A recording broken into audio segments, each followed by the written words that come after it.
The morning mist hung low over Pine Ridge shooting range as Maya Chen stepped out of her weathered Honda Civic, her movements deliberate and unhurried despite the stares from the men gathered around the registration table.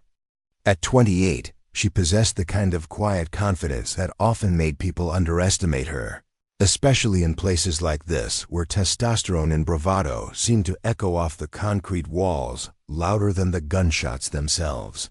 Before we jump back in, tell us where you're tuning in from, and if this story touches you, make sure you're subscribed, because tomorrow, I've saved something extra special for you. Maya adjusted the strap of her simple black range bag and approached the competition registration desk. The annual Pine Ridge Precision Challenge was legendary among shooting enthusiasts across the Pacific Northwest, drawing competitors from 3 states who came to test their skills against some of the region's finest marksmen.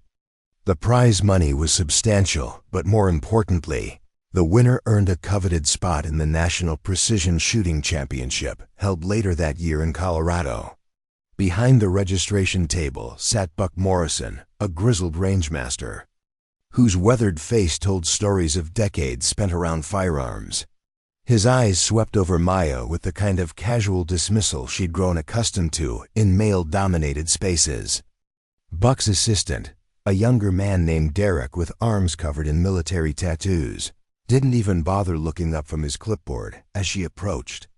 "Entry fee is $200, Buck said without preamble, his tone suggesting he expected her to balk at the amount.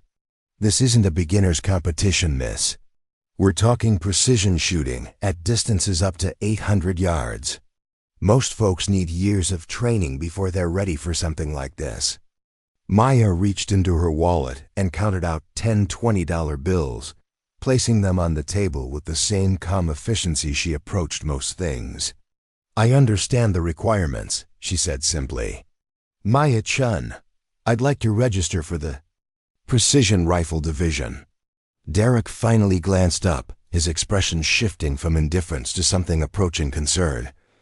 "Ma'am, precision rifle is serious business. The recoil alone from some of these weapons can be pretty intense. We've got a ladies' pistol competition next month that might be more your speed." Before Maya could respond, a voice cut through the morning air from behind her. Well, looks like we've got ourselves a diversity hire for the big boys." Competition. The speaker was Travis Kellerman, a local gun shop owner who'd won the Pine Ridge Challenge 3 of the last 5 years. His followers, a group of regulars who seemed to orbit around his considerable ego, chuckled appreciatively at his observation. Travis approached the registration table with the swagger of someone accustomed to being the center of attention. His custom rifle case was adorned with stickers from various shooting competitions, and his tactical vest bore patches indicating membership in several exclusive shooting clubs. Everything about his appearance screamed serious competitor, from his expensive boots to his precision-timed movements. "Hope you're not planning to embarrass yourself out there, sweetheart," Travis continued, his voice carrying just enough mock concern to maintain plausible deniability. "Precision shooting isn't like the movies. One little flinch, one small mistake, and you'll be lucky to hit the backstop, let alone the target." Maya turned to face Travis, her expression remaining perfectly neutral. "I appreciate the concern," she said, her voice carrying no trace of sarcasm despite the obvious provocation. "But I think I'll manage." Travis grinned, sensing what he perceived as weakness in her measured response. "Tell you what, Chen, since you seem determined to learn the hard way, how about we make this interesting? Small side bet, just to keep things sporting. Say $500 that you don't place in the top 10. The crowd around the registration table had grown larger, drawn by the scent of confrontation. Several established competitors had emerged from the range building, coffee cups in hand, to witness what was clearly becoming the morning's entertainment. Maya could feel their eyes on her, some curious, others skeptical, most simply waiting to see how the newcomer would handle the pressure. "I'm not really interested in side bets," Maya replied calmly. I'm here to compete, not to provide entertainment. Derek leaned forward conspiratorially. Ma'am, Travis has been shooting competitively for 15 years. He's got more trophies than most people have books. Maybe you should consider starting with something a little less challenging. Buck nodded his agreement. Girl's got a point, Travis. No need to take candy from a baby. Though I have to say, miss, I've been running this range for 22 years, and I can count on one hand the number of women who've placed in the top half of precision rifle competitions. It's not about discrimination, it's just biology. Men have certain physical advantages when it comes to handling recoil, maintaining steady positions, that sort of thing. Maya had heard variations of this conversation dozens of times before, in different contexts. The presumption that her gender automatically disqualified her from serious consideration was as predictable as it was tiresome. But she'd learned long ago that arguing rarely changed minds. Demonstration, on the other hand, could be remarkably effective. I understand your concerns, she said, signing her name on the registration form with neat, precise handwriting. But I think I'll stick with my original plan. Travis shook his head in apparent disappointment. Your funeral, sweetheart. Just remember, when you're nursing a sore shoulder and trying to explain to your boyfriend why you blew $200 on a pipe dream, old Travis tried to save you some embarrassment. As Maya completed her registration, she noticed a few of the other competitors exchanging knowing glances. There was something almost ritualistic about the way newcomers, especially female newcomers, were hazed at events like this. It was a time-honored tradition designed to separate the serious competitors from the weekend warriors, though it seemed to apply different standards based on gender. One of the older competitors, a man named Frank Hutchinson who owned a hunting outfitter business in Oregon, approached Maya as she finished her paperwork. His expression was more curious than dismissive, and his tone carried genuine interest rather than condescension. Excuse me, miss, Frank said politely. I hope you don't mind me asking, but what's your background with precision shooting? Most folks who enter this competition have been working their way up through smaller events for years. Maya shouldered her range bag and met Frank's gaze directly. I've been shooting for a while, she said simply. Thought it was time to try something more challenging. Frank nodded thoughtfully. Well, challenging is certainly what you'll get here. Preparing and narrating this story took us a lot of time, so if you are enjoying it, subscribe to our channel. It means a lot to us. Now back to the story. The wind conditions can be tricky this time of year, and some of the target distances will test equipment as much as skill. What kind of rifle are you planning to use? Before Maya could answer, Travis interjected loudly enough for everyone to hear. Probably some lightweight varmint gun her daddy bought her for Christmas. These amateur shooters never understand that equipment matters as much as technique. Maya ignored the interruption and continued addressing Frank. I'll be using a custom-built precision rifle in 308 Winchester. Nothing too exotic, but it's proven reliable. Buck looked up from his paperwork with renewed interest. Custom-built? You have it worked on by anyone local? Most of the good gunsmiths around here are pretty well known. I did the work myself, Maya replied matter-of-factly. The conversation around the registration table died abruptly. Building custom precision rifles required not just mechanical skill, but deep understanding of ballistics, metallurgy, and precision manufacturing. It was a craft typically associated with master gunsmiths who'd spent decades perfecting their techniques. The idea that a young woman with no apparent credentials had built her own competition-grade rifle struck most of the assembled competitors as either delusional or dishonest. Travis burst out laughing. Oh, this keeps getting better. Let me guess, you learned gunsmithing from YouTube videos, right? Maybe watched a few episodes of some DIY show and figured you could build a rifle that would compete with equipment that costs more than most people's cars. Derek shook his head sympathetically. Ma'am, precision rifle building is incredibly complex. The tolerances involved are measured in thousandths of an inch. Even professional gunsmiths sometimes struggle to build rifles that can compete at this level. Maya remained silent, allowing the skepticism to wash over her without reaction. She'd learned that defending her credentials before demonstrating her capabilities was usually counterproductive. People believed what they saw, not what they were told. Frank, however, seemed genuinely intrigued rather than dismissive. "That's quite ambitious," he said thoughtfully. "Mind if I ask what kind of accuracy you're getting out of your build?" "It shoots well enough," Maya said simply. Travis slapped his knee in apparent delight. "Shoots well enough. Did you hear that, boys? Her homemade rifle shoots well enough for a precision shooting competition. I'm starting to think we should raise that side bet to $1,000. Buck finished processing Maya's registration and handed her a competitor packet containing range rules, course of fire descriptions, and safety briefings. "Competition starts at 9 sharp, he informed her. "Range briefing is at 8:30. I strongly recommend you attend, especially if you're not familiar with our safety protocols." Maya accepted the packet and nodded her thanks. As she turned to leave the registration area, Travis called after her one final time. "Hey, Chen. When you realize you're in over your head, don't be too proud to pack up and head home. Nobody's going to think less of you for knowing your limitations." Maya paused and looked back at the group of men surrounding the registration table. Her expression remained perfectly calm, but something in her eyes suggested depths that none of them had bothered to plumb. "Thank you for the advice," she said politely. "I'll keep it in mind." As Maya walked toward the range area to inspect the facility and familiarize herself with the layout, conversations resumed behind her with renewed energy.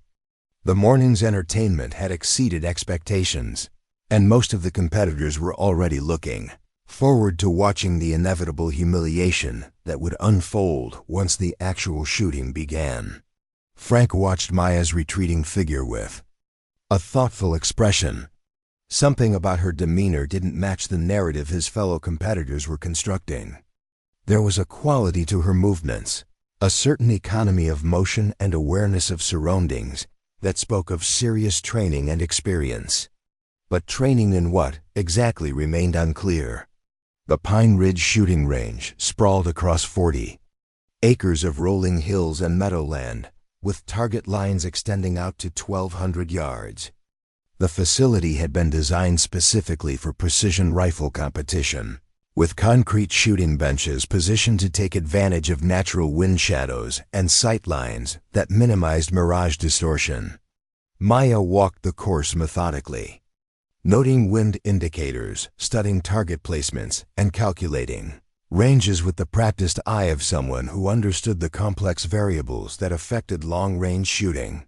The morning air was crisp and still, with light winds that would likely build as the sun rose higher. The targets themselves were standard competition designs, but the ranges varied dramatically from station to station. 200 yards, 400 yards, 600 yards, and finally 800 yards. Each distance would present its own challenges, requiring different elevation adjustments, wind calculations, and shooting techniques. Maya set her range bag down at the 800-yard line and pulled out a small notebook and pencil. For the next 20 minutes, she recorded wind speed and direction readings, noted the position of natural wind indicators like grass and leaves, and calculated the ballistic data she would need for each shooting position. To the casual observer, she appeared to be an overly conscientious amateur, trying to compensate for lack of experience with excessive preparation. But Maya's preparation was anything but amateur. Her notebook contained pages of meticulously recorded environmental data, ballistic calculations cross-referenced with various load combinations, and detailed range cards for dozens of different shooting venues. Every entry was written in the same neat, precise handwriting that had appeared on her registration form, and every calculation showed the kind of attention to detail that separated serious competitors from weekend enthusiasts. As 9 o'clock approached, competitors began gathering at the designated staging area for the mandatory safety briefing. Buck Morrison stood before the assembled group, his voice carrying the authority of someone who'd spent decades managing potentially dangerous situations. "Gentlemen and lady," Buck began with a nod toward Maya, "welcome to the Pine Ridge Precision Challenge. For those who haven't competed here before, this is a cold bore competition.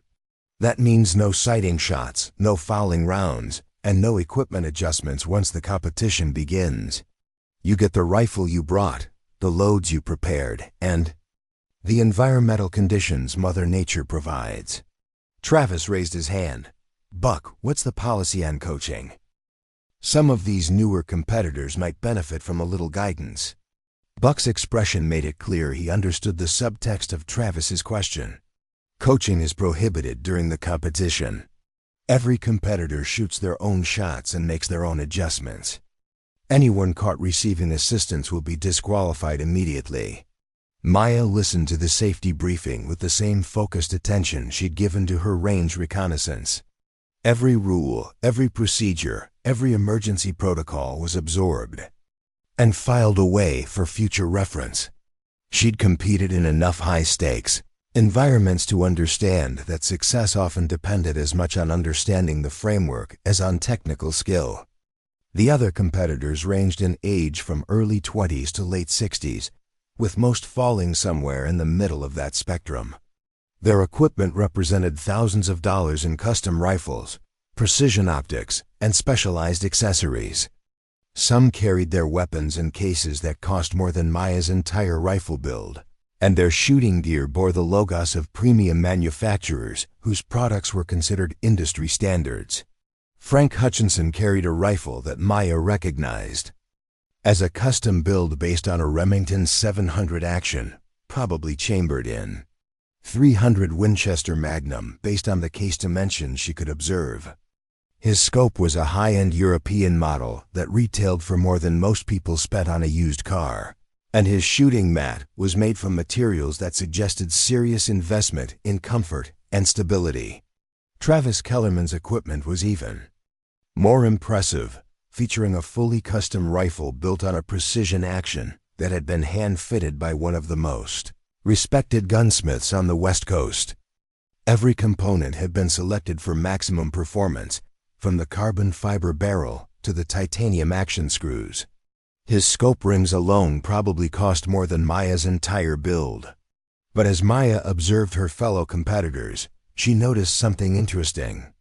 Despite the impressive equipment and obvious financial investment, very few of them moved with the kind of fluid efficiency that indicated serious training. Their rifle handling was competent but mechanical, their positioning adequate but not optimized, their overall approach professional but lacking the subtle refinements that separated good shooters from exceptional ones. When the safety briefing concluded, competitors were assigned shooting positions through random draw. Maya found herself assigned to position 7, which would place her between Frank Hutchinson and a younger competitor named James Patterson, who operated a hunting guide service in Montana. Travis had drawn position 12, placing him at the far end of the firing line where his inevitable commentary would be less disruptive. As competitors began setting up their equipment at assigned positions, Maya unpacked her gear with the same methodical precision she'd shown throughout the morning. Her rifle case was a simple functional model that showed signs of extensive use but careful maintenance. When she opened it and lifted out her rifle, several nearby competitors stopped their own preparations to observe. Maya's rifle was immediately recognizable as something special, though not in the way most people expected. While other competitors' weapons gleamed with expensive finishes and exotic materials, Maya's rifle had the understated elegance of purely functional design. Every component had been selected and fitted for a specific purpose, with no concessions to appearance or fashion. The stock was a simple but perfectly fitted synthetic model that showed wear patterns indicating extensive use. The barrel was a precision-ground stainless steel tube that had been hand-lapped to remove even microscopic imperfections. Frank Hutchinson whistled softly as he observed Maya's rifle. "That's some beautiful work," he said admiringly. "Mind if I ask who did?" "The chambering? The headspace looks absolutely perfect from here." Maya looked up from her setup process and met Frank's gaze. "Thank you. I did the chambering myself, along with most of the other work." James Patterson, who had been adjusting his scope, paused to study Maya's rifle more carefully. "No kidding? That's impressive craftsmanship. How long have you been building rifles?" "A few years," Maya replied noncommittally. But Frank's trained eye was picking up details that suggested Maya's few years might represent significantly more experience than her casual response indicated. The precision of the bedding work, the perfect alignment of the scope mounting system, the flawless execution of dozens of small modifications that only an expert would recognize as necessary. This wasn't the work of a hobbyist or even a skilled amateur. This was master-level craftsmanship executed with the kind of attention to detail that took decades to develop. As Maya continued her setup process, she pulled out a small device that looked like a sophisticated electronic instrument. Frank recognized it immediately as a high-end ballistic calculator, the type used by military snipers and elite competitive shooters. The device was capable of calculating precise firing solutions based on environmental conditions, target distance, ammunition characteristics, and dozens of other variables that affected bullet trajectory. "That's some serious equipment," James observed. "Most of us are still using printed range cards and basic calculators." Maya powered up the device and began entering environmental data she'd collected during her morning reconnaissance. "It helps eliminate variables," she said simply. Travis Kellerman, who had been observing from his position at the far end of the line, called out loudly enough for everyone to hear. "Must be nice to have all those electronic gadgets to compensate for lack of experience. Though I suppose if you've got the money to spend on toys, why not?" Maya didn't respond to the provocation, but Frank found himself increasingly irritated by Travis's constant commentary. "Equipment doesn't make the shooter," he said firmly. "I've seen guys with $10,000 worth of gear who couldn't hit the broad side of a barn.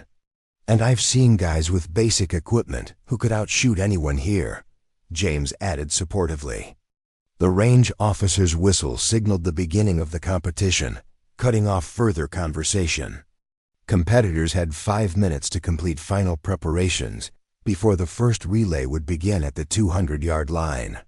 Maya used the time to make minor adjustments to her rifle's position and to review her ballistic data one final time. At exactly 9:30, the range officer called the first relay to the line.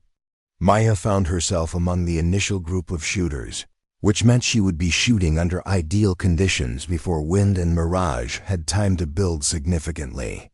It was a stroke of luck that could prove decisive in a competition where margins of victory were often measured in fractions of an inch.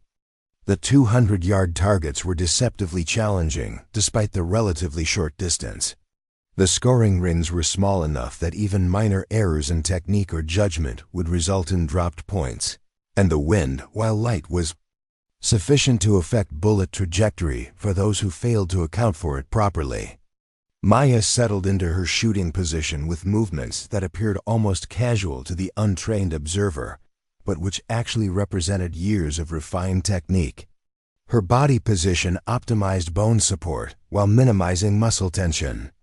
Her grip on the rifle was firm, but not excessive, allowing the weapon to recoil naturally without disturbing her sight picture. Her breathing pattern followed a rhythm that would deliver the trigger break at the natural respiratory pause that provided maximum stability. When the range officer commanded, "Commence firing," Maya's first shot broke cleanly with a precision that surprised even experienced competitors. The recoil impulse was absorbed smoothly, the rifle's muzzle returning almost immediately to the target area. Through her scope, Maya could see that her bullet had struck within the 10 ring, close enough to the center that it would score maximum points. Her second shot followed 10 seconds later with the same mechanical precision. Again, the bullet found the 10 ring, this time striking even closer to the center of the target. By her third shot, other competitors had begun to take notice of the consistent accuracy being displayed at position 7. Frank Hutchinson, shooting from the adjacent position, found himself stealing glances at Maya's target between his own shots. He'd been competing for over 20 years and had seen thousands of shooters, from rank beginners to national champions.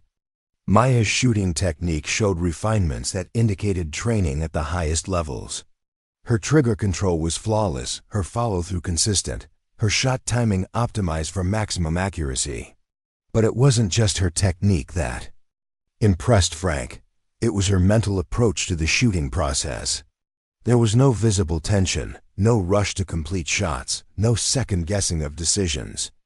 Each shot was executed with the same calm precision as the last, as if Maya was simply repeating a process she'd perfected through thousands of repetitions. When the range officer called cease fire at the end of the 200-yard relay, Maya had fired 5 shots that would score perfect points. Every bullet had struck within the 10 ring, with 3 of them clustered so tightly around the center that they could have been covered with a quarter. Travis Kellerman had also shot well at 200 yards, posting a score that would normally place him among the leaders. But as targets were retrieved and scores posted, it became clear that Maya's performance had been exceptional even by the standards of serious competitors. "Well, I'll be damned," Buck Morrison muttered as he reviewed the scoring sheets. "The lady shot a perfect 50 at 200. Haven't seen that in a while." The announcement drew murmurs of surprise and respect from competitors who were beginning to realize that their initial assessment of Maya might have been premature. A perfect score at 200 yards was impressive under any circumstances. But doing it in your first competition at a new range suggested a level of skill that couldn't be dismissed as beginner's luck. Frank approached Maya as she was preparing for the 400-yard relay. "Hell of a way to start," he said admiringly. "That's some beautiful shooting." Maya nodded her thanks while making minor adjustments to her scope's elevation settings. "The conditions are good," she said simply. "Light wind, good visibility. Should be a good day for shooting." James Patterson, who had scored well but not perfectly at 200 yards, shook his head in amazement. "Ma'am, I don't know what your background is, but that was some of the finest shooting I've ever seen. You mind me asking where you learned to shoot like that?" Before Maya could answer, the range officer called competitors to the 400-yard line. The increased distance would present new challenges, requiring precise range estimation, wind calculation, and elevation adjustments that separated competent shooters from exceptional ones. Maya's preparation for the 400-yard shots was noticeably more deliberate than her approach to the shorter distance. She consulted her ballistic calculator more frequently, made subtle adjustments to her shooting position, and spent additional time studying wind indicators scattered across the range. The increased distance meant that small errors in judgment or technique would be magnified proportionally, turning minor mistakes into significant point losses. When the command to commence firing was given, Maya's first shot at 400 yards took slightly longer to execute than her shots at 200. She was clearly taking more time to ensure perfect sight alignment and trigger control.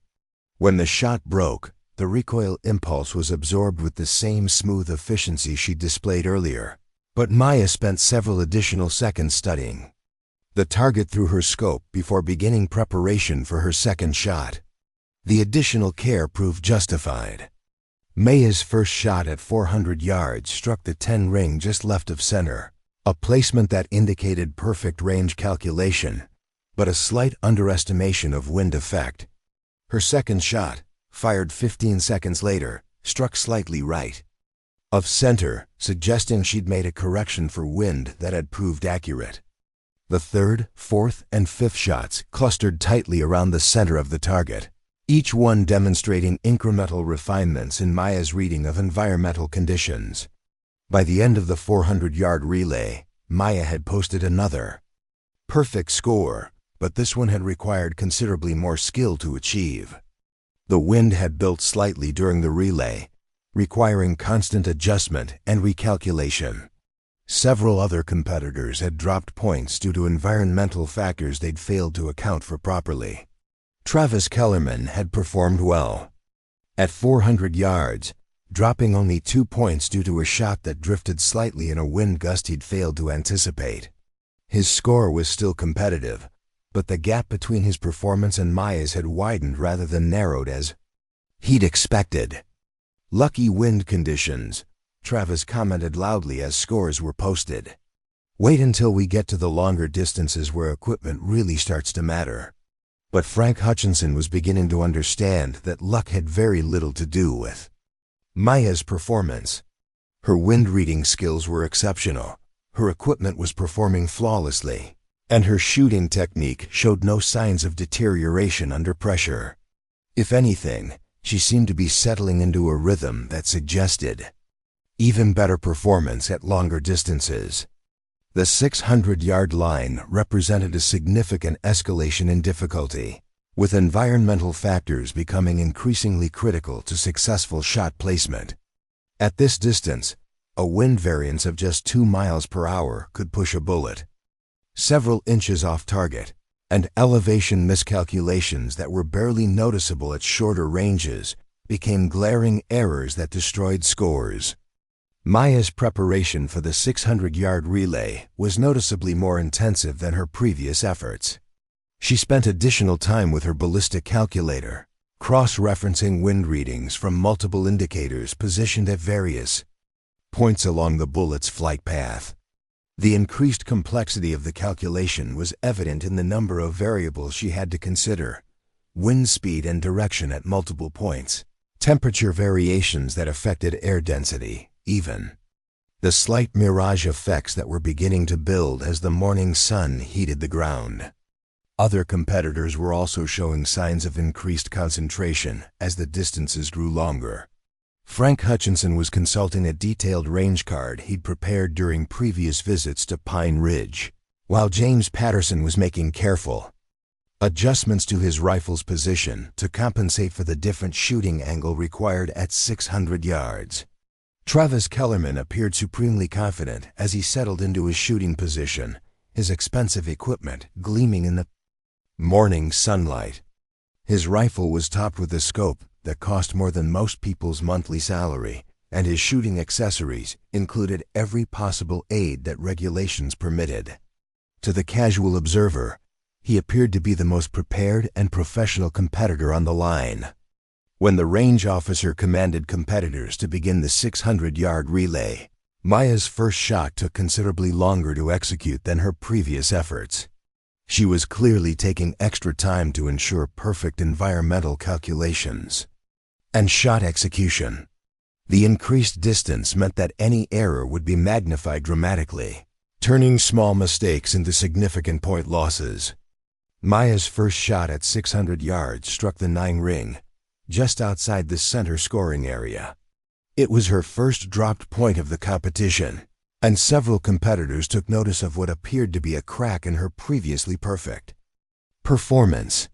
But Maya's reaction to the less-than-perfect shot was instructive.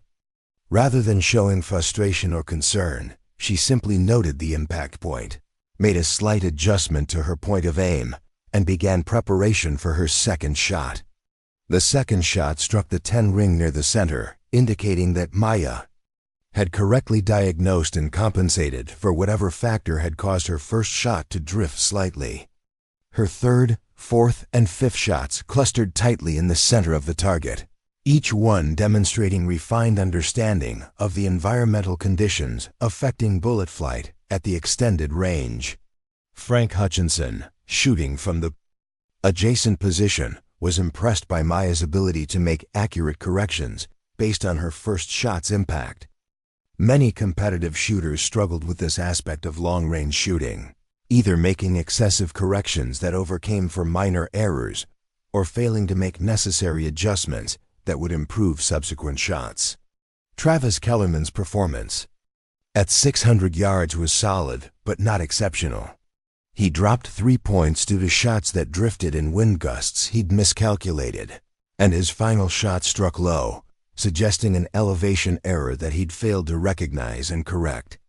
His expensive equipment had performed well, but equipment alone couldn't compensate for errors in environmental reading and shot execution. When scores were posted for the 600-yard relay, Maya had scored 49 out of 50 possible points, dropping only 1 point on her opening shot. Travis had scored 47 points, still competitive but falling further behind the leader.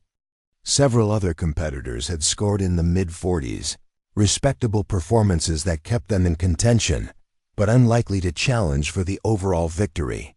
"Not bad for a lucky amateur," Travis commented sarcastically as the scores were announced. "Though I notice the wheels are starting to come off as the distances get longer." Maya didn't respond to the provocation, but Frank found himself increasingly annoyed by Travis's constant commentary. 49 out of 50 at 600 yards is exceptional shooting under any circumstances, he said firmly. "I've been competing for 20 years, and I've never seen a newcomer shoot that well at distance." James Patterson nodded his agreement. "That's championship-level performance. I don't care who you are or where you learned to shoot, that kind of accuracy doesn't happen by accident." The final relay at 800 yards would determine the competition's outcome. At this extreme distance, even the most minor environmental miscalculations would result in significant point losses, and equipment limitations that were barely noticeable at shorter ranges could become decisive factors. The morning wind had built steadily throughout the competition, adding complexity to an already challenging shooting scenario. Maya's preparation for the 800-yard shots was the most thorough of the entire competition. She spent nearly 10 minutes collecting environmental data, consulting her ballistic calculator, and making precise adjustments to her rifle's scope settings.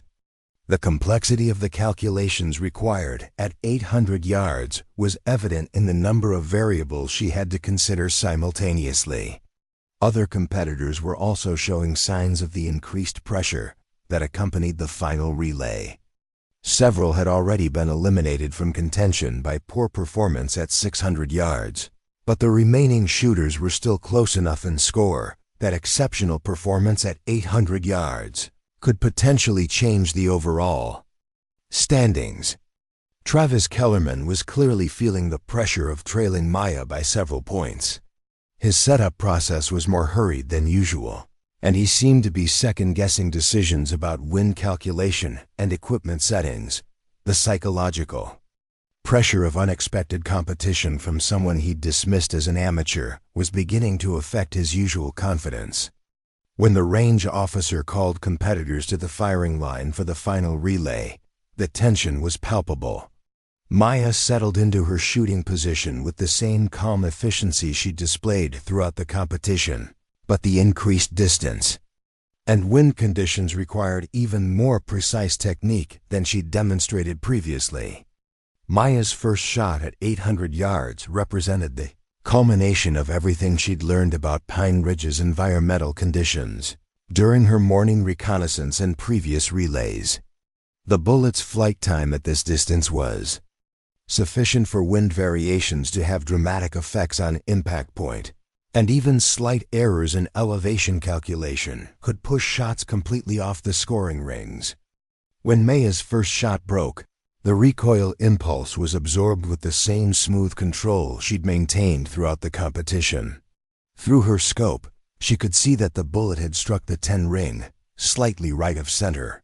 It was an excellent shot under the conditions, demonstrating both technical skill and environmental reading ability that few competitors could match. Her second shot, fired 20 seconds later, struck even closer to the center of the target. Maya had apparently made a slight adjustment based on her reading of wind conditions, and the correction had proved accurate. The third shot clustered with the first two, creating a group that would be impressive at any distance, but was particularly remarkable at 800 yards. Travis Kellerman's performance at 800 yards was struggling under the pressure of environmental conditions and psychological stress. His first shot struck the 8 ring, a significant error that dropped precious points when the margin for error was already minimal. His second shot was better, hitting the 9 ring, but still not the exceptional performance needed to close the gap with Maya. By the time Maya fired her 5th and final shot at 800 yards, it was clear that she had dominated the competition in a way that surprised everyone present. Her final shot struck near the exact center of the target, completing a group that demonstrated mastery of long-range shooting techniques that typically required years of dedicated practice to develop. When the range officer called ceasefire for the final time, Maya had posted a score of 49 out of 50 points at 800 yards, dropping only 1 point due to a shot that had drifted slightly in a wind gust. Her combined score for all 4 distances was an exceptional 197 out of 200 possible points. Travis Kellerman had scored 43 points at 800 yards, giving him a combined score of 185 points. It was a respectable performance that would normally place him among the top competitors, but it left him 12 points behind Maya's exceptional total. Frank Hutchinson had shot consistently throughout the competition, posting a combined score of 181 points that placed him 3rd overall. James Patterson finished 4th with 179 points, followed by several other competitors whose scores ranged from the mid-170s to the low 160s. As the final scores were tallied and posted, a crowd gathered around the results board. Maya's victory was decisive, achieved through consistently exceptional performance at all 4 distances rather than a single outstanding relay. It was the kind of comprehensive dominance that left no room for argument about luck or favorable conditions. Buck Morrison approached Maya as she was packing her equipment, his expression a mixture of amazement and professional curiosity. "Ma'am, I've been running shooting competitions for over 2 decades, and I've never seen a first-time competitor perform at that level. That was some of the finest precision shooting I've ever witnessed." Maya looked up from her rifle case and met Buck's gaze directly. "Thank you. It was a well-run competition on an excellent range." Travis Kellerman approached more slowly, his earlier bravado replaced by obvious confusion and perhaps a hint of grudging respect. "I've got to ask," he said, his voice lacking its usual cockiness. "Where the hell did you learn to shoot like that? That wasn't beginner's luck or favorable conditions. That was world-class precision shooting." Maya finished packing her equipment before responding. When she spoke, her voice carried the same calm tone she'd maintained throughout the day. "I've had good instruction," she said simply. Frank Hutchinson shook his head in amazement. "Good instruction doesn't explain what we just witnessed. That level of performance requires years of advanced training and probably tens of thousands of rounds of practice ammunition. You shot like someone with military or law enforcement background." For the first time all day, Maya's composure showed a slight crack. Something flickered across her expression, too quickly for most observers to notice, but significant enough to suggest that Frank's observation had struck closer to the truth than her previous responses had indicated. "I appreciate everyone's sportsmanship," Maya said, accepting her winner's trophy from Buck Morrison. "This has been an excellent competition." As Maya walked toward her car with the first-place trophy and the substantial prize money that accompanied victory, conversations erupted throughout the range facility. Competitors who had dismissed her as an amateur were struggling to understand how they had so completely misjudged her capabilities. Derek, Buck's assistant, was updating the range's record books when he noticed something unusual about Maya's performance. "Buck," he called out, "you need to see this. Her score of 197 points isn't just exceptional for a first-time competitor. It's the second highest score ever recorded at Pine Ridge." Buck reviewed the historical records and confirmed Derek's observation. The range record is 198 points, set by a former Marine sniper who competed here 6 years ago. She missed tying the all-time record by a single point. The implications of this information rippled through the crowd of remaining competitors. A score that came within 1 point of the all-time range record, achieved by someone who had never competed at Pine Ridge before, suggested a level of expertise that went far beyond recreational shooting, or even serious hobby-level competition. Frank Hutchinson found himself studying Maya's retreating figure with new understanding. Her equipment, her technique, her mental approach to shooting under pressure, all pointed toward training that civilian shooters rarely received. The kind of precision she demonstrated was typically associated with military snipers, law enforcement, marksmen, or elite competitive shooters who had dedicated their entire careers to the pursuit of accuracy. Travis Kellerman stood near the results board, staring at the posted scores with an expression that mixed disbelief with embarrassment. His confident predictions about Maya's inevitable failure had been not just wrong, but spectacularly wrong. The woman he'd dismissed as an amateur had outshot him by 12 points, a margin that represented superior performance at every distance. "I don't understand it," Travis muttered to no one in particular. "I've been shooting competitively for 15 years. I know this range better than anyone. I've got equipment that costs more than most people's cars. How does someone just show up and outshoot everyone?" James Patterson, who had been quietly observing the aftermath of the competition, approached Travis with a thoughtful expression.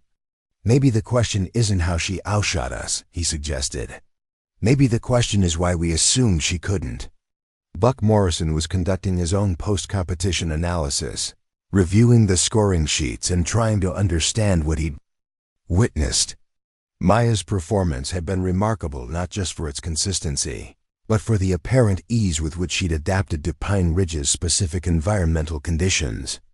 Most competitors required multiple visits to a new range before they could shoot their best scores, yet Maya had achieved near-record performance on her first attempt.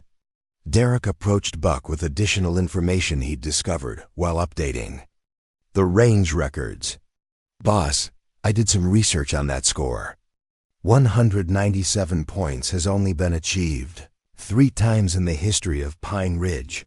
The other 2 shooters were both former military snipers with combat experience." Buck reviewed the historical data and confirmed Derek's findings. The all-time record holder was Staff Sergeant Michael Torres, a Marine Scout sniper who had served 3 tours in Afghanistan before transitioning to competitive shooting. The second highest score belonged to Chief Petty Officer Sarah Williams, a Navy SEAL sniper who had competed at Pine Ridge during her transition to civilian life. Maya's score placed her in extraordinarily elite company. "Run a background check on Maya Chen," Buck instructed Derek quietly. "I want to know everything we can find about her shooting background. Someone doesn't achieve that level of performance without a significant training history." While Derek began his research, Buck approached Frank Hutchinson, who was still studying the posted results with obvious fascination. "Frank, you've been around competitive shooting longer than most. What's your assessment of what we just saw?" Frank shook his head slowly. "Buck, I've competed against Olympic shooters, former military snipers, and some of the best precision marksmen in the country. What Maya demonstrated today was exceptional by any standard. Her technique, her equipment knowledge, her mental approach. Under pressure, all of it suggests training at the highest levels. But she claimed to be a civilian contractor with no military background," Buck pointed out. Her registration information listed her occupation as technical consultant. Frank's expression suggested he found Maya's explanation less than complete. Technical consultant is a pretty broad category. Could cover a lot of different types of work, including some that might require advanced marksmanship skills. As afternoon settled over Pine Ridge, most competitors had departed, but several remained to discuss the morning's unexpected developments. The shooting community was relatively small and tightly knit, with most serious competitors knowing each other through years of shared competition. Maya's sudden appearance and dominant performance had disrupted the established order in a way that demanded explanation. Travis Kellerman was having particular difficulty accepting the results. His identity as a shooter was closely tied to his success in competition, and being so thoroughly outshot by someone he dismissed as an amateur represented a significant challenge to his self-image. "There's something we're not being told," he insisted to anyone who would listen. "Nobody shoots like that without extensive professional training."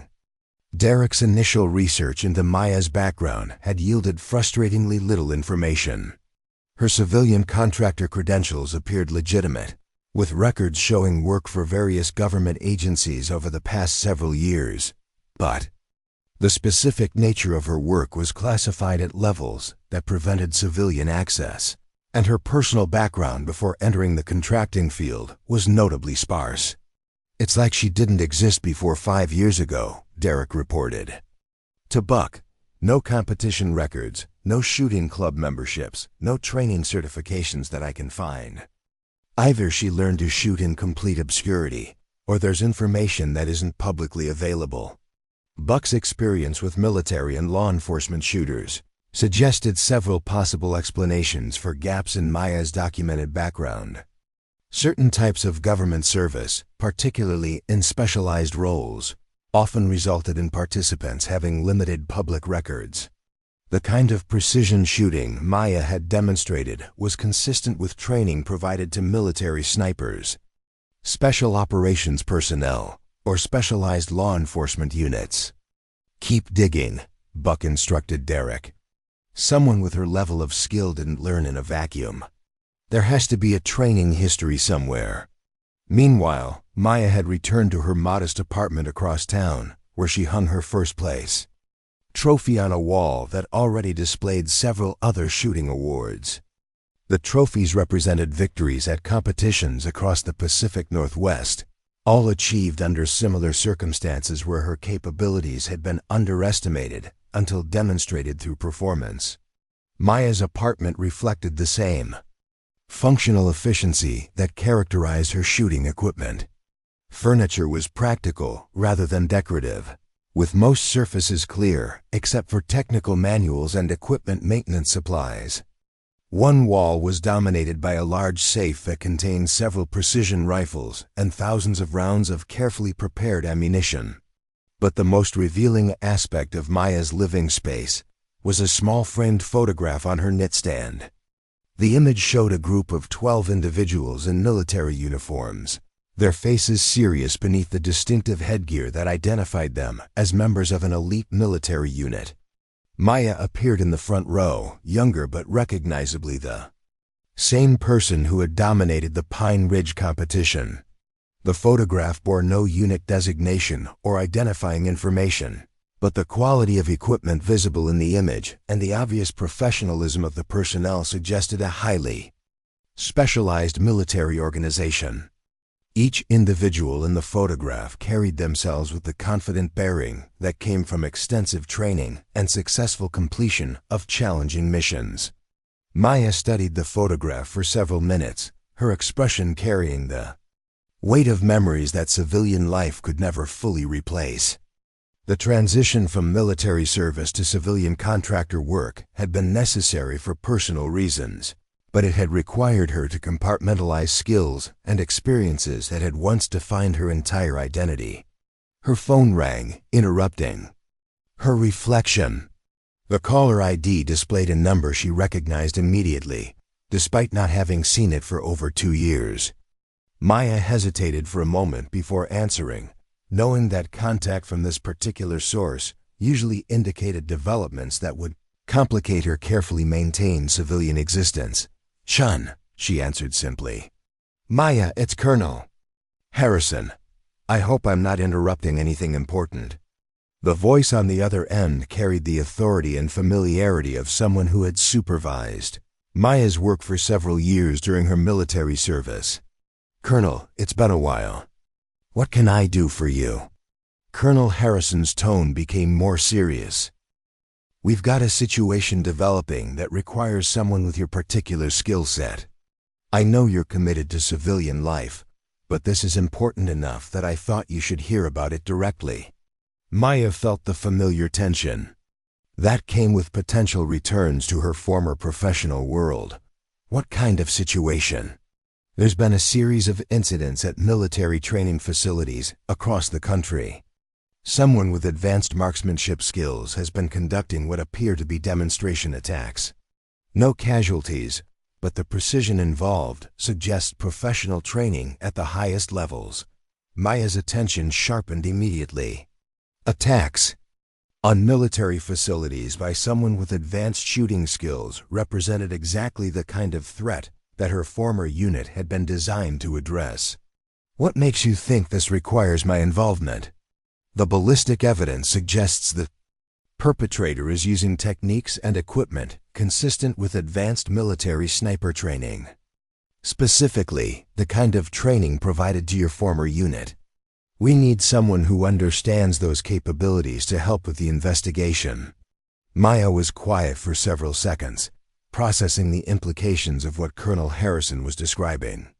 If someone with training similar to hers was conducting attacks on military facilities, the potential for escalation was significant. Such individuals possessed skills that could cause catastrophic damage if applied with malicious intent. Colonel, I've been out of that world for 5 years. My clearances have lapsed, and I'm not sure how much help I could be with an active investigation. Colonel Harrison's response suggested he had anticipated her reluctance.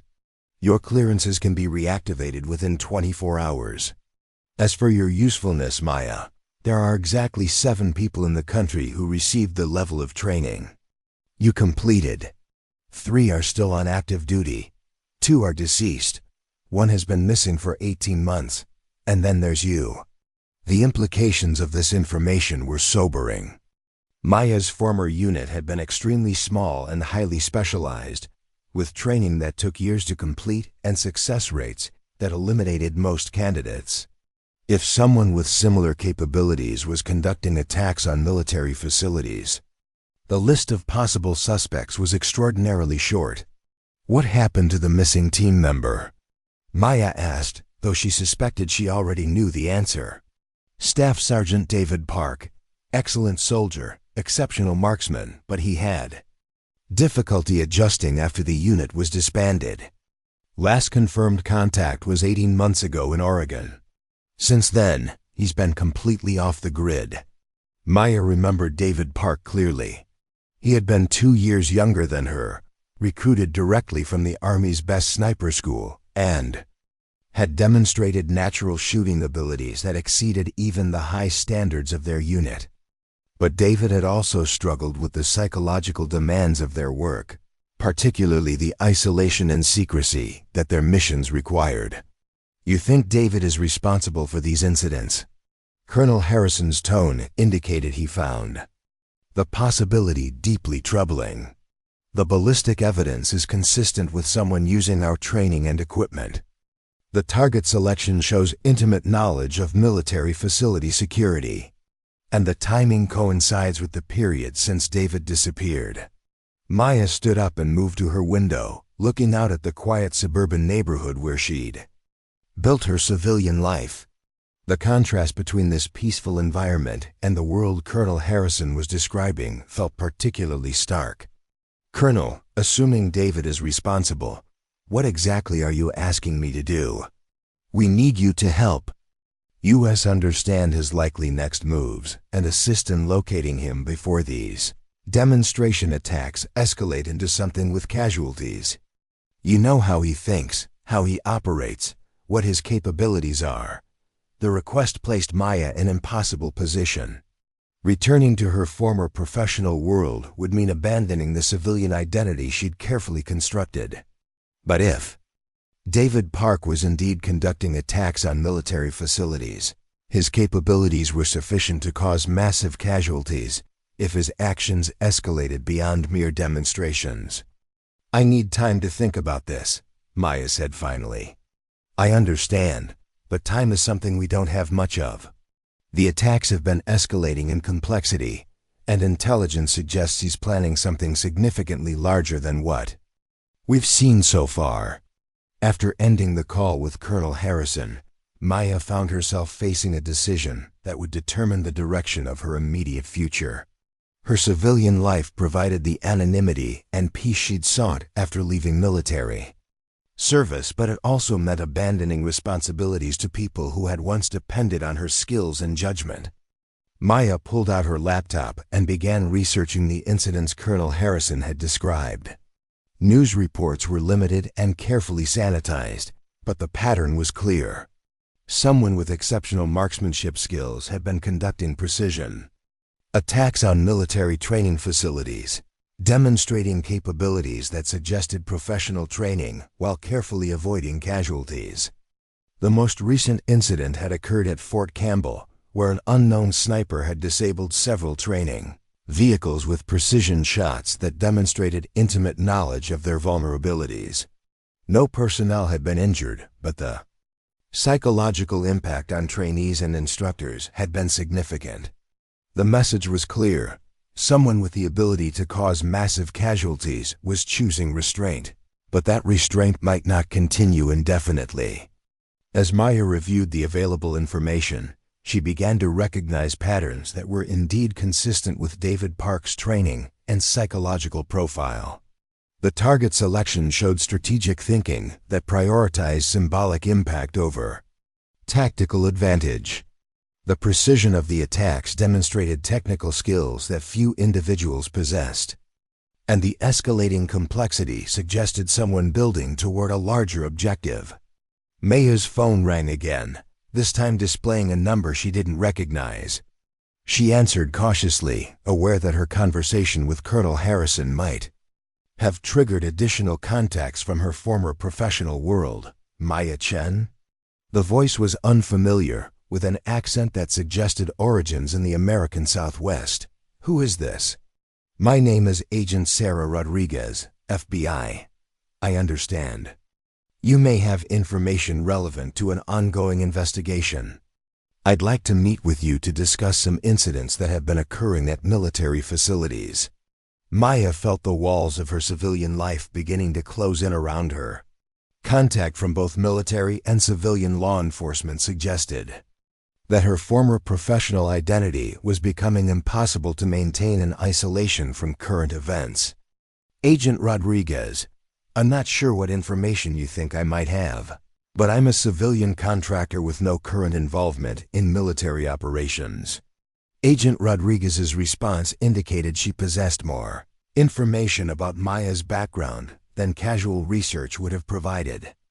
Miss Chen, I'm aware of your current civilian status, but I'm also aware of your former military service in a specialized unit that provided training relevant to our current investigation. Maya recognized that her options for avoiding involvement were rapidly disappearing.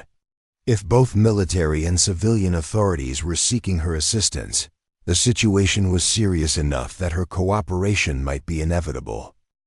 Agent Rodriguez, I'd prefer to keep any conversation unofficial until I understand more about what you're investigating. I understand your caution, Ms. Chen. Would you be willing to meet informally to discuss the situation? No recording. No official statements. Just background information that might help us understand what we're dealing with. Maya agreed to meet Agent Rodriguez at a coffee shop near the university, a neutral location that would allow for private conversation without the official atmosphere of a government facility. As she prepared to leave her apartment, Maya reflected on how quickly her carefully maintained civilian existence was being pulled back into the world she'd left behind. The coffee shop was busy enough to provide cover for their conversation, but quiet enough to allow private discussion. Agent Rodriguez was easy to identify, her bearing and attentiveness marking her as law enforcement despite civilian clothing. She was younger than Maya had expected, probably in her early 30s, with the focused intensity that suggested significant experience in serious investigations. Miss Chen, thank you for agreeing to meet. I know this is an unusual situation, and I appreciate your willingness to provide background information. Maya settled into the booth across from Agent Rodriguez, noting the tactical positioning that gave both of them clear views of the surrounding area. Agent Rodriguez, before we discuss anything specific, I'd like to understand exactly what kind of investigation you're conducting. Agent Rodriguez pulled out a tablet and showed Maya a coven. Series of photographs depicting damage to military vehicles and facilities. The precision of the bullet impacts was immediately recognizable to someone with Maya's training. Each shot had been placed with surgical accuracy to disable equipment without risking personnel casualties.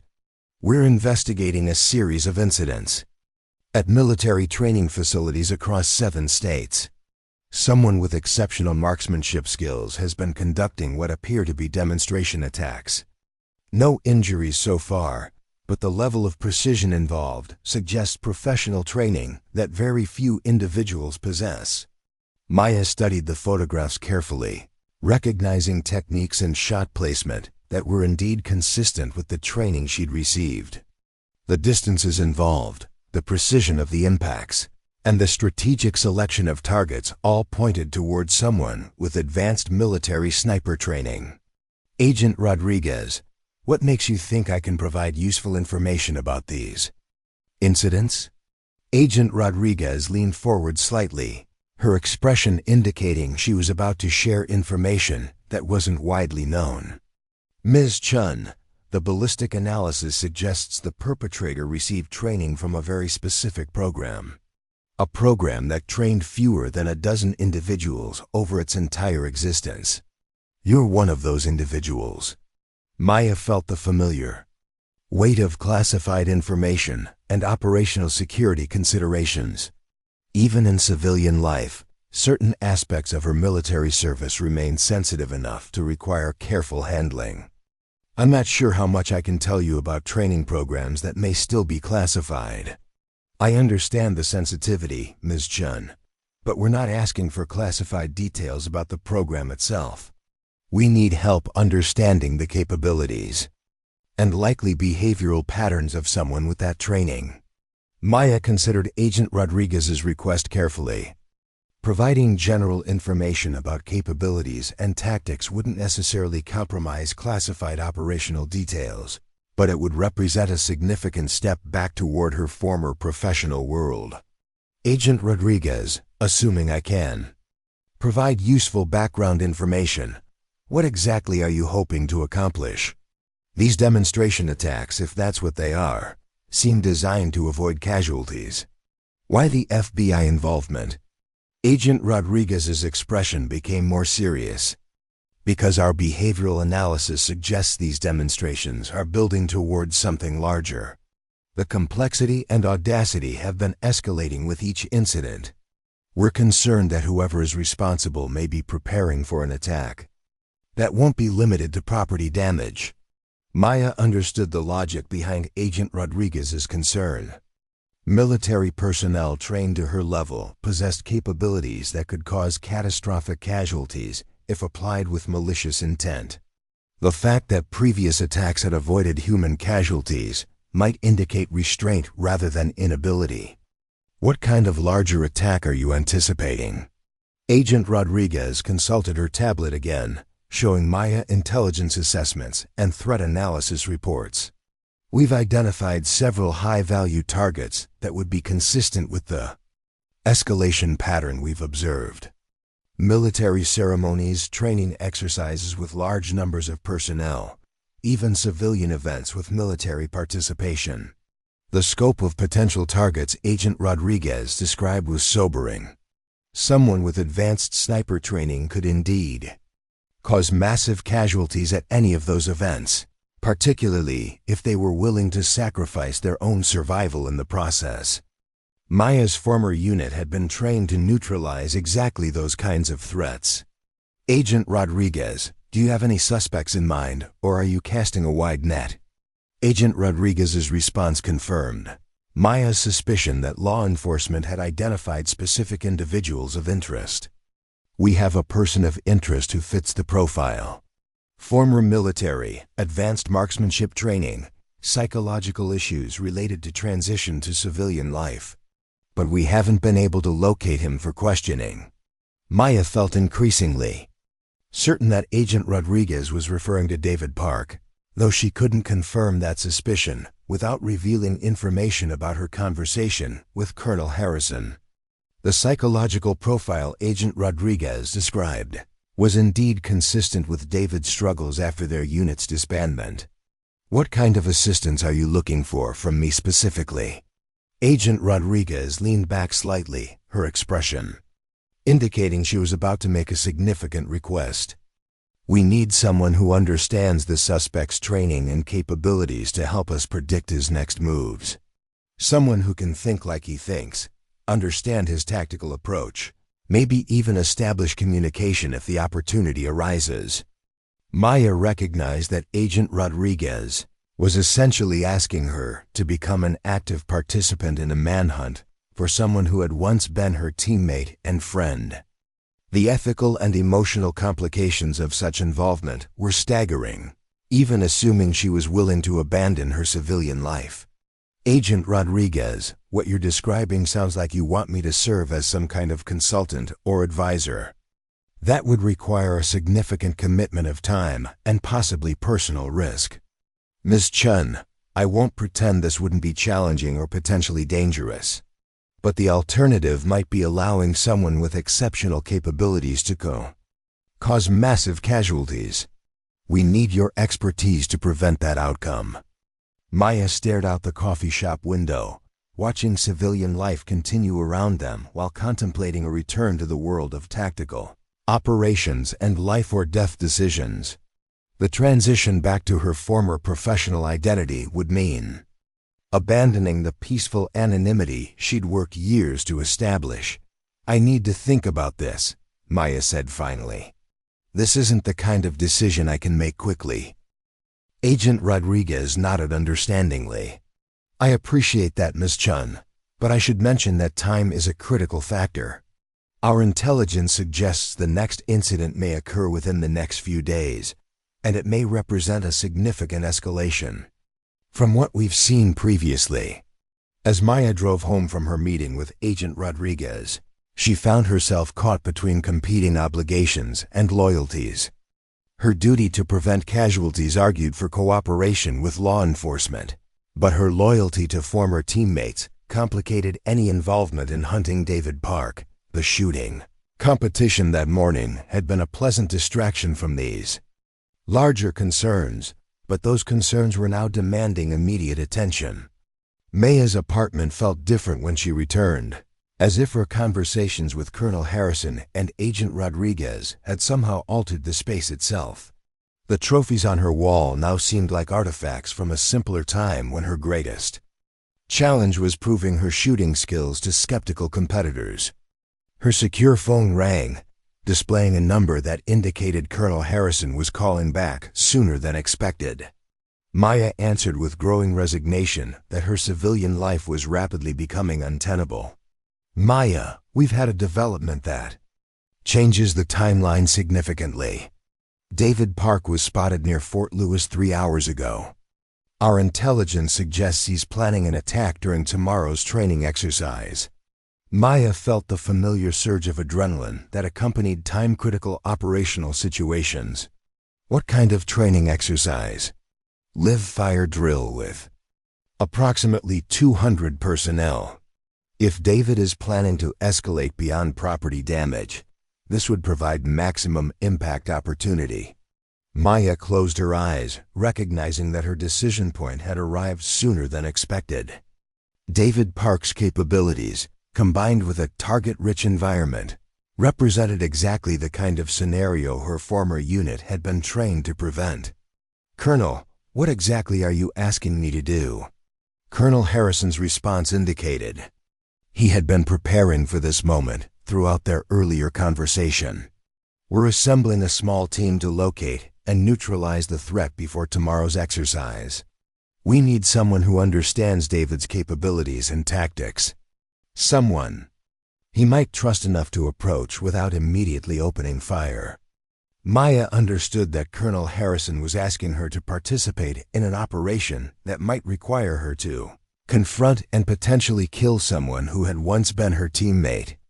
The weight of that possibility was almost overwhelming, but the alternative might be allowing David to cause massive casualties among innocent personnel. Colonel, I need guarantees about the rules of engagement. If David is planning an attack, I want every opportunity to resolve this without casualties on either side. Maya, you'll have complete tactical authority for any direct engagement with David. We're not looking for a gunfight if it can be avoided.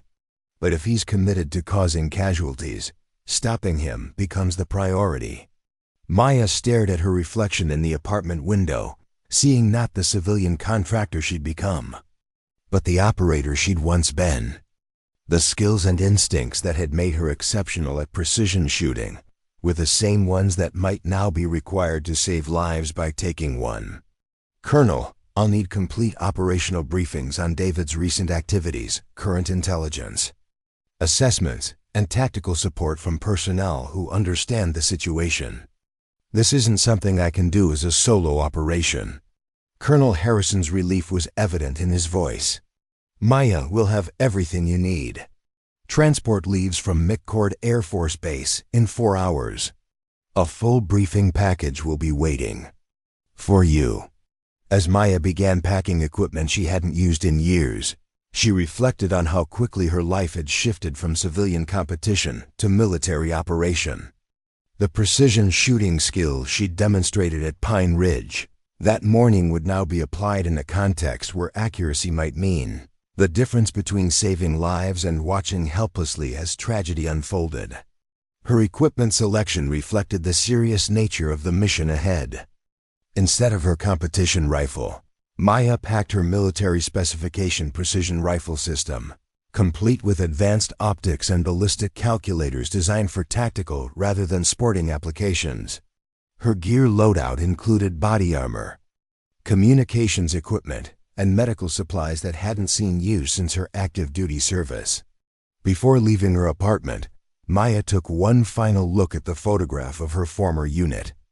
David Park's face looked back at her from the group image, young and confident, giving no indication of the psychological struggles that would eventually lead to this confrontation.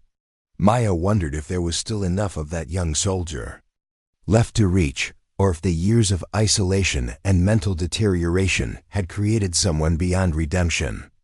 The drive to McCord Air Force Base felt like traveling backward through time, each mile taking her further from her civilian identity and closer to the operational mindset that had once defined her existence. By the time she reached the base gates, Maya had mentally shifted into the tactical awareness and mission focus that had made her exceptional at her former profession. Colonel Harrison met her at the security checkpoint, his expression reflecting both relief at her cooperation and concern about the situation they faced. Maya, thank you for doing this. I know it wasn't an easy decision. Maya shouldered her equipment bag and followed Colonel Harrison toward the operations center. Colonel, let's focus on stopping David before anyone gets hurt.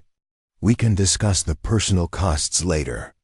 The operations center buzzed with activity as intelligence officers, tactical personnel, and support staff prepared for what might become a life-or-death confrontation with one of the military's most dangerous former operators. Maya's arrival generated considerable interest among personnel who had heard about her capabilities but never worked with her directly.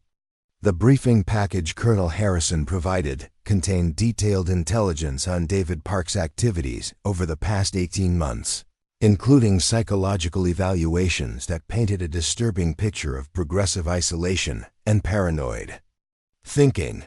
The young soldier Maya remembered had been replaced by someone who viewed the military establishment as a personal enemy worthy of violent retribution.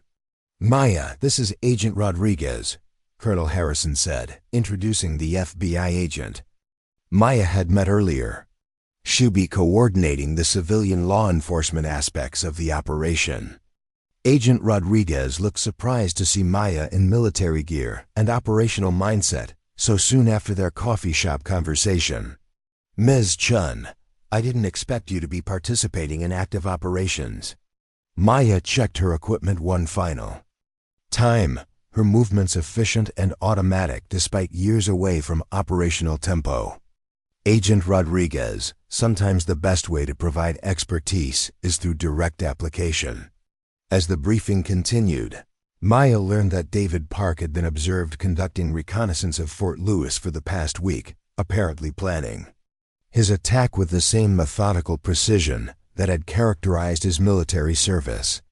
His chosen target was a live-fire training exercise that would place hundreds of personnel in exposed positions where a skilled sniper could cause devastating casualties. The tactical plan called for Maya to approach David's likely position alone, using her knowledge of his psychological state and their shared history to attempt peaceful resolution. If negotiation failed, she would be authorized to use whatever force was necessary to prevent civilian casualties, up to and including lethal force. Maya studied topographical maps of the Fort Lewis training area, identifying probable sniper positions that offered the combination of range, concealment, and escape routes that someone with David's training would select. Her analysis narrowed the possibilities to 3 locations, each requiring different tactical approaches. "Colonel, I'll need real-time intelligence support and immediate backup if this goes wrong," Maya said, planning her approach to each potential position. David's capabilities are sufficient to cause massive casualties, even if he's only partially committed to the attack. Colonel Harrison nodded grimly. "Maya, you'll have every resource we can provide. But ultimately, this comes down to your ability to reach whatever's left of the soldier we both remember." As evening fell over Fort Lewis, Maya prepared for what might be her final mission as a military operator. The precision shooting skills she'd demonstrated at Pine Ridge that morning would now be applied in service of saving lives rather than winning trophies. Whether those skills would be enough to prevent tragedy remained to be seen. The pre-dawn darkness at Fort Lewis was broken only by the occasional sweep of security patrol lights, as Maya moved through the dense Washington forest toward David Park's most likely position. Her night vision equipment revealed a landscape of towering evergreens and rocky outcroppings that provided countless concealment opportunities for someone with advanced fieldcraft training. Maya had chosen to approach the northernmost ridge first, a position that offered commanding views of the training area where 200 soldiers would begin their live-fire exercise in less than 3 hours. The elevation and natural camouflage made it an ideal sniper hide, exactly the kind of location David would have selected during their shared military service.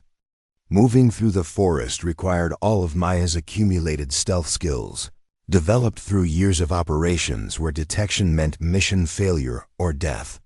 Every footstep was carefully placed to avoid snapping branches or disturbing loose rocks that might alert a trained observer to her presence. Her breathing was controlled and silent, her equipment secured to prevent any metallic sounds that could carry in the still morning air. As Maya approached the ridgeline, she detected the subtle signs that indicated human presence in the area. Broken vegetation showed recent passage, and the faint scent of military field rations suggested someone had established a temporary position nearby. David was here, or had been recently enough that his presence was still detectable to someone with the training to recognize the signs. Maya activated her communications equipment and whispered a brief status report to the Tactical Operations Center. "Overwatch, this is Shadow. I have indicators of recent activity at Position Alpha, moving to establish visual contact." Colonel Harrison's voice crackled softly through her earpiece. "Shadow, you are authorized to proceed. Remember, we need him alive if possible, but your safety and the safety of training personnel are the priority." Maya acknowledged the transmission and continued her approach toward the ridgeline, where the morning's confrontation would determine whether David Park could be saved or would have to be stopped permanently. The weight of that responsibility pressed heavily on her shoulders as she moved through the darkness toward an encounter that would test everything she had learned about warfare, loyalty, and the price of service. The ridgeline revealed itself. Gradually, as Maya climbed through the forest, each step bringing her closer to a confrontation she had hoped never to face. Through her night vision equipment, she could see the training area spread out below, a vast expanse of open ground where soldiers would soon be conducting exercises that would make them vulnerable to attack from an elevated position. Maya paused. At the edge of the tree line, studying the terrain for any indication of David's exact location. A skilled sniper could remain virtually invisible even to trained observers, and David's capabilities were exceptional even by military standards. She would need to use her knowledge of his tactics and psychology to locate him before he detected her presence. The morning air carried the faint sound of equipment being handled with practiced care, metallic clicks that suggested someone adjusting a precision rifle scope or checking ammunition. The sounds came from a cluster of large boulders approximately 200 meters to her east, a natural fortification that would provide excellent concealment and fields of fire. Maya began moving toward the sound, using every available piece of cover to mask her approach. The rocky terrain made silent movement challenging, but her military training had prepared her for exactly this kind of stalking operation. Each movement was calculated to minimize noise while maintaining tactical advantage. As she drew closer to David's position, Maya could see the distinctive outline of a precision rifle barrel extending between two large rocks. The weapon was pointed toward the training area below, its scope adjusted for long-range engagement. David was in position and apparently ready to begin his attack as soon as the morning exercise commenced. Maya settled into a concealed position 30 meters from David's hide, close enough to observe his activities, but far enough away to avoid immediate detection. Through her rifle scope, she could see David's profile as he made final adjustments to his equipment.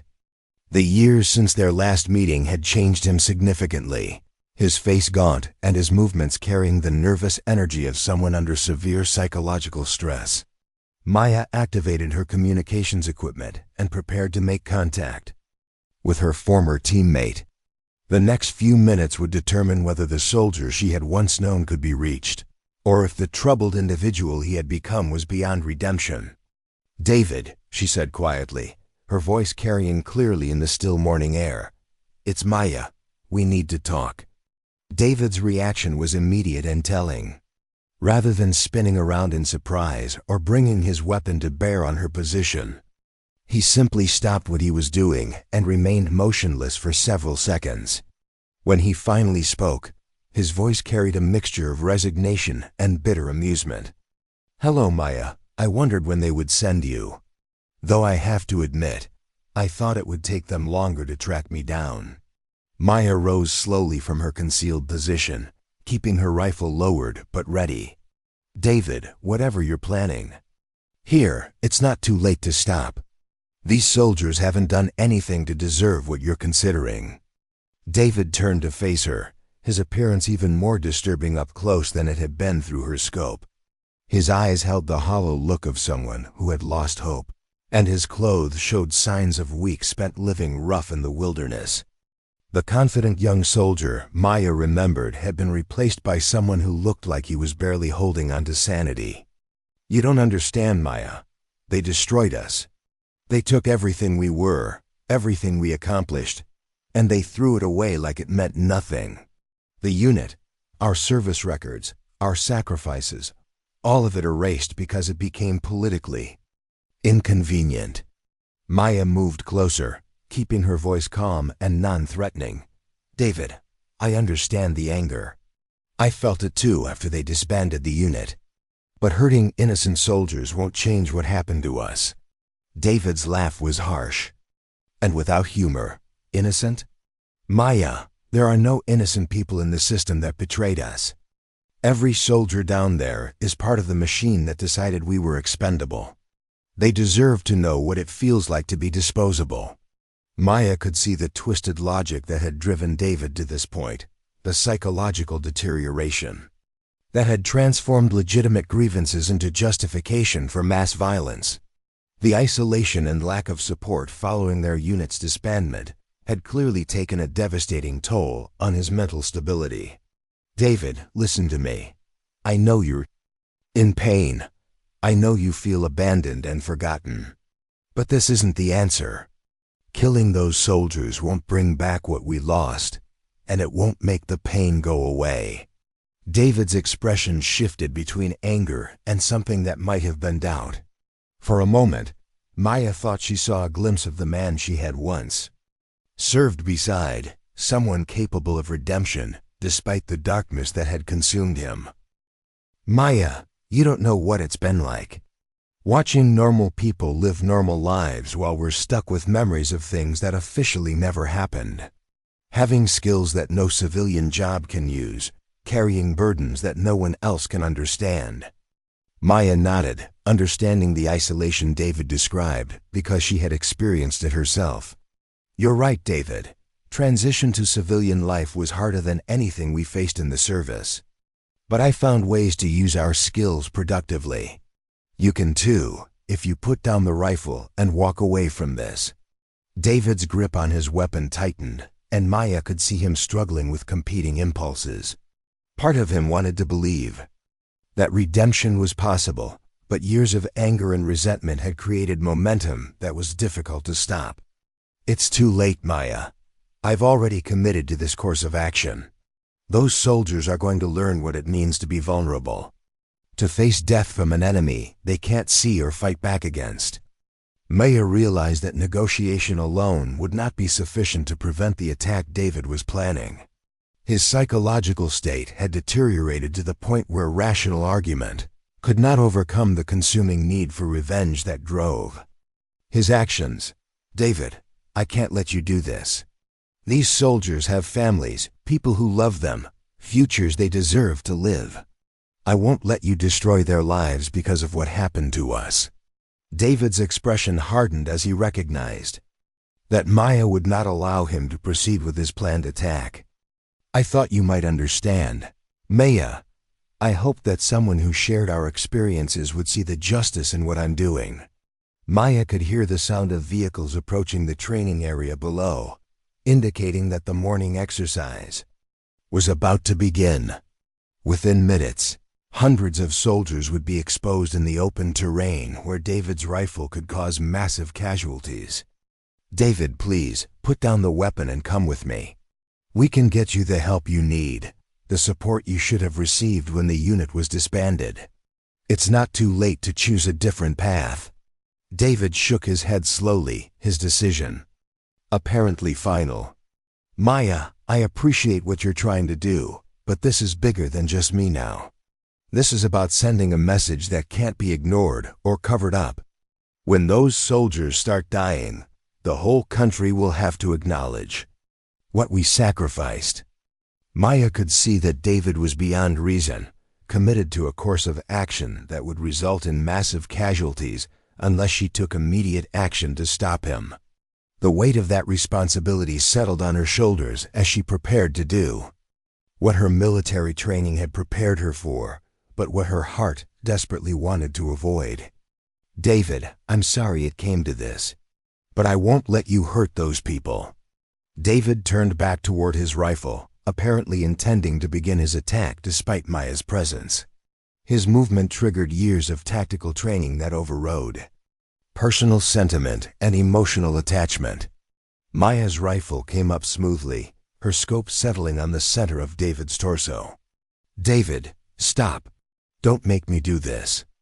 David paused with his hands on his weapon, recognizing the finality in Maya's voice. When he spoke, his tone carried a strange mixture of sadness and relief. Maya, we both know how this has to end. I can't live with what I've become, and you can't let me kill innocent people. Maybe this is the only way either of us finds peace. David's hands moved toward his rifle's trigger, forcing Maya to make the decision she had hoped to avoid. Her fingers settled on her trigger with the smooth precision that had made her exceptional at competitive shooting and deadly as a military operator. The shot broke cleanly, her rifle's recoil absorbed by years of practice and muscle memory. Vitu. Bullet struck David's center mass, the impact spinning him away from his weapon and ending the threat he represented to the soldiers below. Maya moved quickly to David's position, checking for signs of life while securing his weapon. David was still breathing, though the wound was severe enough that his survival depended on immediate medical attention. Maya activated her communications equipment and called for medical evacuation. Overwatch, this is Shadow. Threat neutralized. I need immediate medical support at position Alpha. Subject is down but alive. Colonel Harrison's voice carried relief and concern. Shadow, medical. Is en route.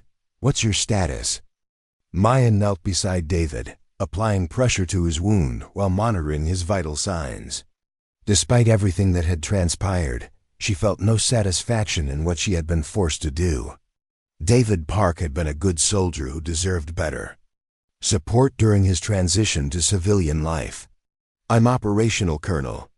But we need to have serious conversations about how we support personnel after units like ours are disbanded. This didn't have to happen. David's eyes fluttered open, focusing on Maya with apparent effort. When he spoke, his voice was weak, but clear. Maya, I'm sorry. I lost my way somewhere along the line. Those soldiers, they don't deserve to pay for my problems. Maya continued applying pressure to his wound while maintaining eye contact. David, save your strength. Medical is on the way, and you're going to survive this. We'll get you the help you should have received years ago. David managed a weak smile. You always were the best of us, Maya. I'm glad it was you who stopped me. If I had to be taken down, I'm grateful it was by someone who understood why I was angry. The medical evacuation team arrived within minutes, their professional efficiency quickly stabilizing David's condition and preparing him for transport to the military hospital. As they worked, Maya gathered David's equipment and prepared her. After-action report for Colonel Harrison. The training exercise below proceeded without incident, the participating soldiers never knowing how close they had come to tragedy. Maya watched the normal military activities with a mixture of relief and melancholy, understanding that her actions had preserved countless families from devastating loss. Colonel Harrison arrived at the ridge line as the medical team departed with David. His expression reflected the complex emotions surrounding an operation that had achieved its objective while highlighting systemic failures in supporting former personnel. Maya, that was exceptional work under impossible circumstances. You saved a lot of lives today. Maya shouldered her equipment, feeling the weight of what she had been forced to do. Colonel, David was a good soldier who deserved better. This situation was preventable if we had better systems for supporting people after units like ours are disbanded. Colonel Harrison nodded grimly. You're absolutely right. David's case is going to generate serious discussions about post-service support and psychological care. Maybe some good can come from this tragedy. As they walked back toward the base, Maya reflected on the morning's events and their implications. For her future, her civilian life had been permanently disrupted by her return to military operations, but the skills that made her exceptional at competitive shooting had also enabled her to prevent a massacre. Agent Rodriguez met them at the base perimeter, her expression reflecting relief at the successful resolution of a situation that could have resulted in national tragedy. Miss Chen, thank you for your service today. David Park's attack could have been devastating. Maya looked back toward the ridgeline where she had confronted her former teammate. Agent Rodriguez, the real service would be creating systems that prevent soldiers like David from reaching that point in the first place. The drive back to McCord Air Force Base passed in relative silence as Maya processed the morning's events and their implications. Her return to military operations had been successful but emotionally costly, requiring her to harm someone she had once considered family. Colonel Harrison broke the silence as they approached the base. Maya, I hope you'll consider returning to active duty. The military needs people with your capabilities and judgment. Maya considered the offer carefully before responding. Colonel, I'll always be available when situations like this arise. But I think I can serve best by maintaining my civilian status while remaining connected to the community that trained me. As Maya prepared to return to her civilian life, she reflected on the complex relationship between her competitive shooting skills and her military capabilities. The precision that had earned her victory at Pine Ridge had also enabled her to save lives by stopping someone who might have caused massive casualties. Buck Morrison called later that afternoon, apparently having learned about Maya's military background through channels Maya preferred not to contemplate. "Ma'am, I wanted to apologize for how some folks treated you at the competition this morning. If I had known about your service record, things would have been handled differently." Maya smiled slightly at the irony of receiving recognition for her military service on the same day she had been forced to use those skills in their deadliest application. "Buck, the competition was exactly what it should have been. I earned respect through performance, not through credentials." Travis Kellerman's call came next, his tone much different from the cocky dismissal he had shown that morning. "Maya, I owe you an apology. I learned about your background, and I feel like an idiot for the way I treated you." Maya found Travis's apology more meaningful than official recognition. "Travis, you treated me exactly the way competitive shooters should treat each other, with skepticism that gets replaced by respect when performance proves capabilities." As evening settled over Maya's apartment, she hung her Pine Ridge trophy next to her military decorations, symbols of different aspects of the same fundamental skills. Her phone rang one final time, displaying Colonel Harrison's number. "Maya, I wanted you to know that David is stable and receiving the psychological care he should have gotten years ago. The doctors think he has a good chance of recovery with proper treatment." Maya felt relief that her former teammate would survive and potentially find the help he needed. "Colonel, make sure he knows that I don't hold anything against him. He was a good soldier who got lost along the way." Colonel Harrison's final words carried the weight of institutional recognition. "Maya, your actions today will be remembered at the highest levels. The Secretary of Defense wants to personally thank you for preventing what could have been a national tragedy." Maya looked out her window at the peaceful suburban neighborhood where she had built her civilian life.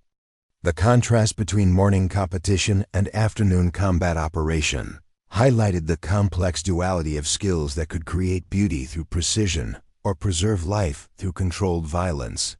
6 months later, Maya received an invitation to speak at a conference on veteran transition services, her experience with David Park having become a catalyst for improved support systems.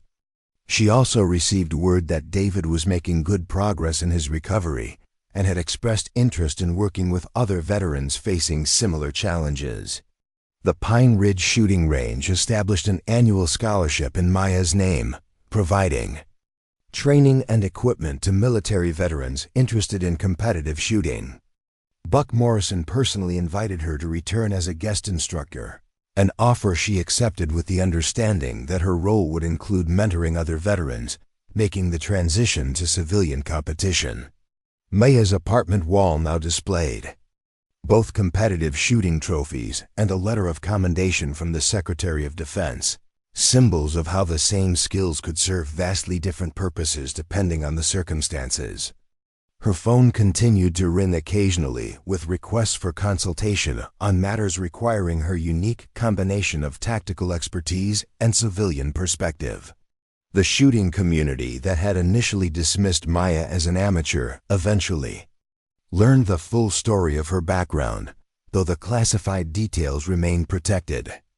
Her victory at Pine Ridge became legendary not just for the exceptional shooting it represented, but for the humility and grace she had shown in the face of skepticism and condescension.